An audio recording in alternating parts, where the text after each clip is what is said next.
Hey guys, this is Cheyenne, and I'm going to be making a series on my deconversion chronicles from Christianity.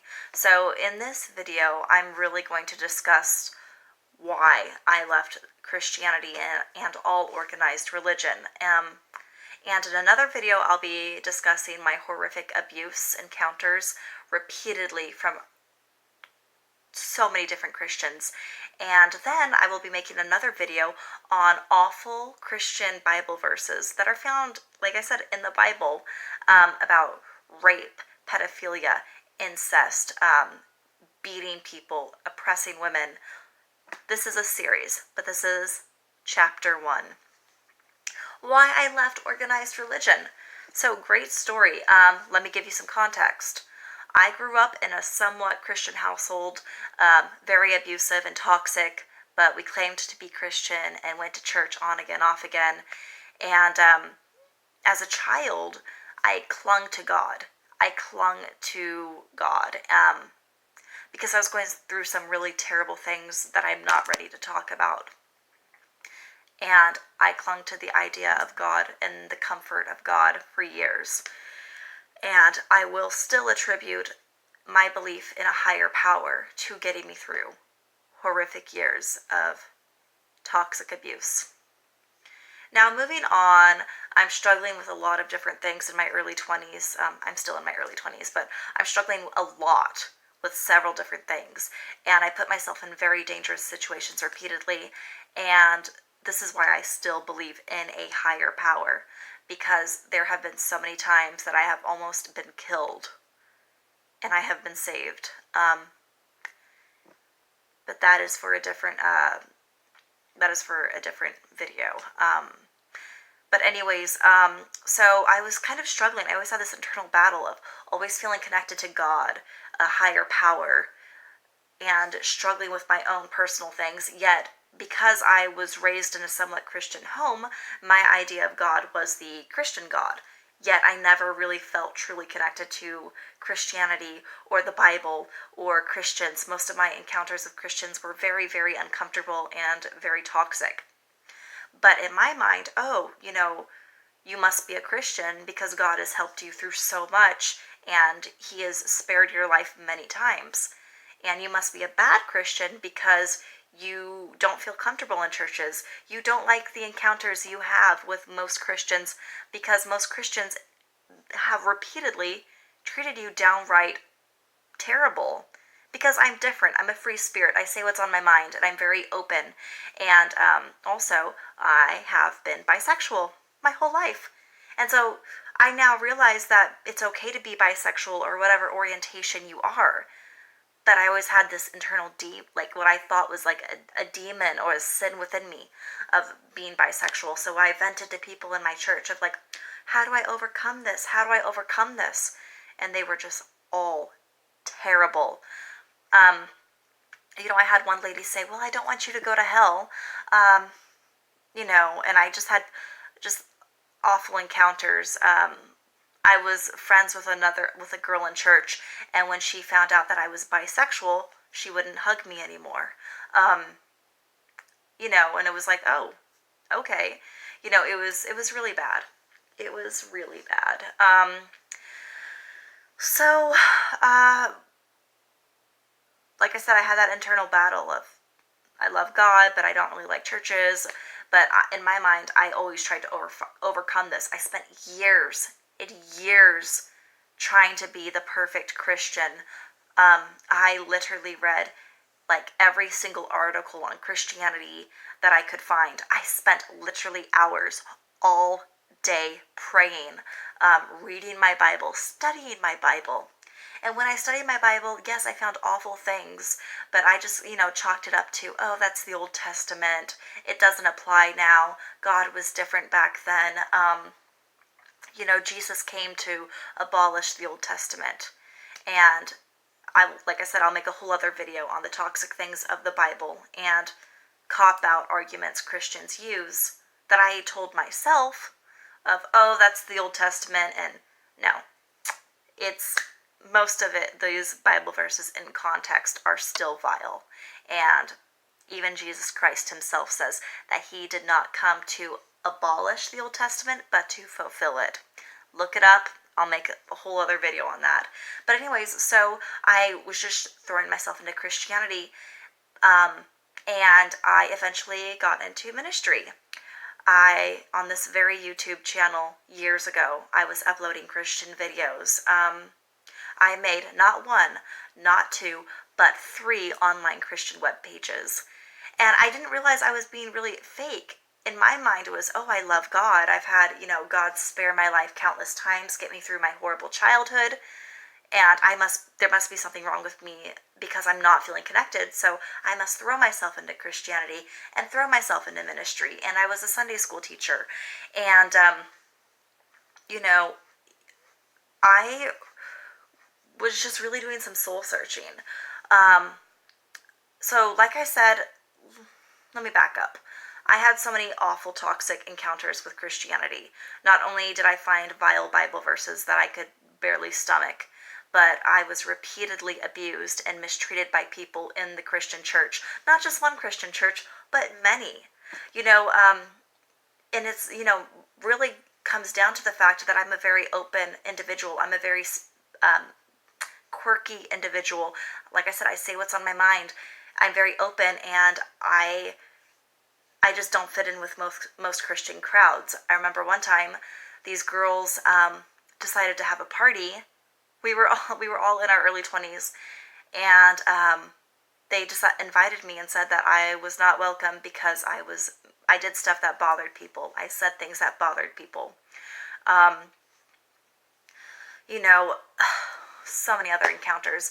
I was at a church, and for Mother's Day, me trying to be a kind person, I literally went through my list of every single mother that I knew in the church, and I wrote them a paragraph, a personalized paragraph to them, wishing them Happy Mother's Day. And most of them were acquaintances, but I was trying to reach out and be a part of the church, and not a single person responded to my little Mother's Day notes to them. And that was really hard. I would go to youth, like the college student youth meetings, and people wouldn't talk to me. And I understand, okay, well, what's the problem with me? Okay, I'm my own person, and I did not, like I said, I did not fit into the box of most people in Christianity. During worship, I would like to dance, and I had a deacon of the church tell me that I looked stupid while dancing. I was at a deacon's house, and this is where things get even worse. I cussed. It wasn't even at anybody. It was just like there was like a wardrobe malfunction, and I'm like, oh, God damn it. And the deacon slapped my arm right here, and I was 19 at the time, and I was shocked. And it wasn't like I could tell my parents about what happened. I didn't have any parents. That's a whole other story. So it was really just difficult for me. People, when they did find out that I was bisexual, and that I have been bisexual my whole life, and that was something I really struggled with, people were just so mean. It was awful. I was assaulted while on a date, and I spoke to my pastor about it, and my pastor was saying, basically, well, if you just innocently sat there and you did not do anything, then I'm sorry that happened to you. But my pastor literally told me that if details of my assault got out in the church, I would be asked to leave. It was pretty bad. And like I said, I'll go more into this in my video of how many Christians really were horrific to me. But it really started coming to a head when I hated the town I was in. And I packed up everything because I was offered what I thought was an amazing opportunity. And it was my best friend was moving out of state, and she said, hey, Cheyenne, I'm living with this Christian couple in ministry, and they say you can come live with us. And I was really shocked, and I was like, well, that's really nice of them. So I actually asked them, I'm like, is this really what you guys are offering? And they said, yeah, sure, come live with us. You could just move out of state, come live with us until you get on your feet. We don't know you well, but you know what? You're a good friend of your best friend. I won't use her name. And we trust you and we trust her judgment. Come on in. So I moved in, and within a few days, like, the wife did not like me. I would make small talk to her and she would just glare at me. And I was warned up front by my best friend that, this wife, this pastor's wife, minister's wife, was kind of hard boiled and just not very kind, but I didn't realize that she would be downright rude. So I had been there 3 days and she was just really mean to me. I'd be like, oh, hey, how are you? And she would just glare at me. So I asked her, I'm like, after, I don't know, maybe a week or so of living there, did I do something to offend you?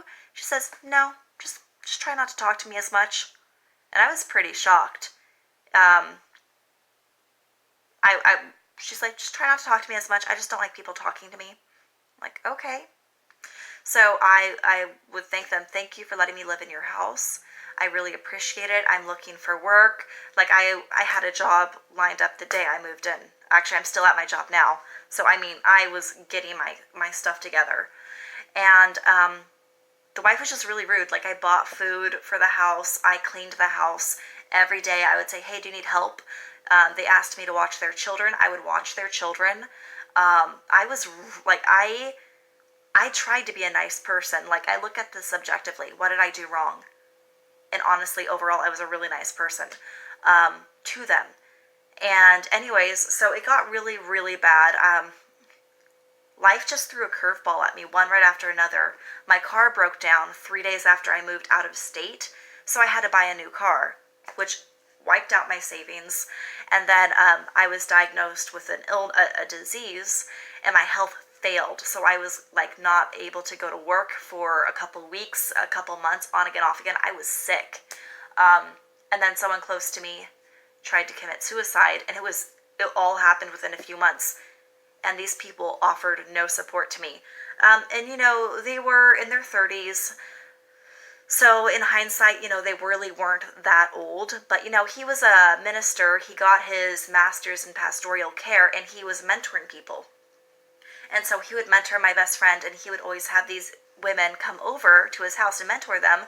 And I was kind of naive at the time, in a way, because I didn't realize now, like, oh, here's this 32-year-old man always having these young women over at his house, mentoring them, and then he's wrestling them. And then there were times he would try to, like, tickle me, and I was kind of weirded out by it. And then his wife was awful and really just downright rude. Like, I could give so many examples, but that'll be in my other video. But it was bad. It was awful. And I just felt really alone. I was overweight. I was living with people who were awful to me. My hours were cut back. Sorry, my phone died. I'm going to continue. So I was really in a difficult situation where I was living out of state, no family. That's a whole other story. And my health had failed. My hours were cut at work because my health was failing.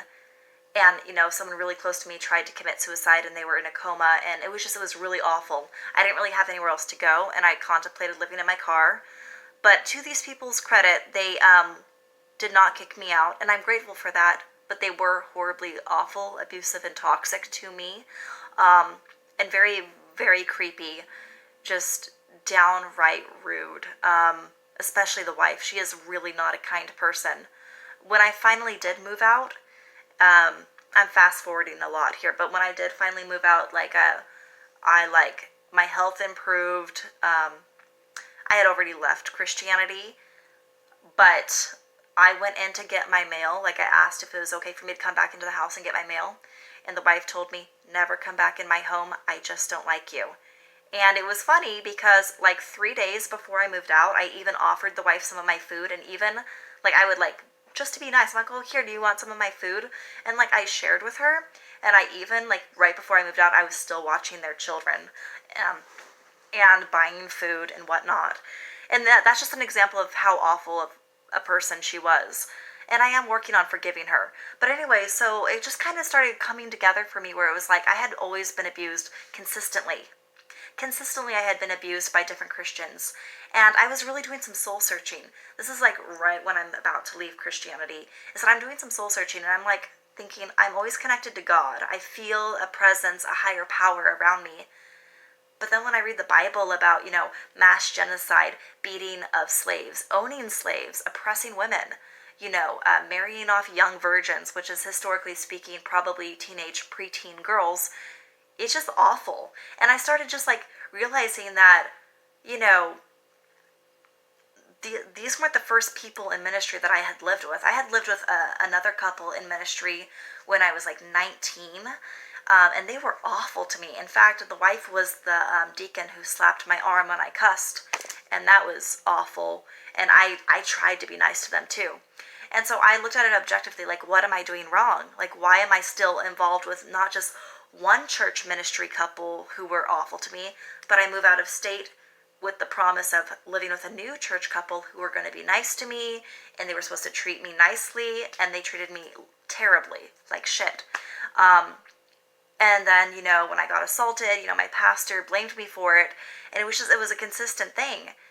And so, like I said, I was doing soul searching, and I just started, I was, done. I was at the end of my rope with life. I was overweight. I was practically homeless, living on the couch of these awful people, and everything had fallen apart in my life. And so I started, researching, like I said, even more of the Bible in the context of certain Bible verses, and I'm like, oh, this is not okay. These things aren't okay. These don't align with my beliefs and my morals. And it really came together for me when I was, when I realized that the universe, my higher power, whatever you call it, has always kind of spoken to me in signs. And I look at patterns. What were the patterns in my life? The patterns in my life were that my higher power, my God, has always been good to me. But the pattern in my life is that for years, Christianity, churches have not been good to me. And then on top of that, when you look at the Bible and so many of these vile Bible verses, it was like, that can't be right. And then I took it a step farther and I looked outside of the picture, more so. And I was thinking, if God is the master of the galaxies, God, higher power, whatever you call him, he, she, whatever, is the master of the galaxies and everything, and you see how tiny Earth is.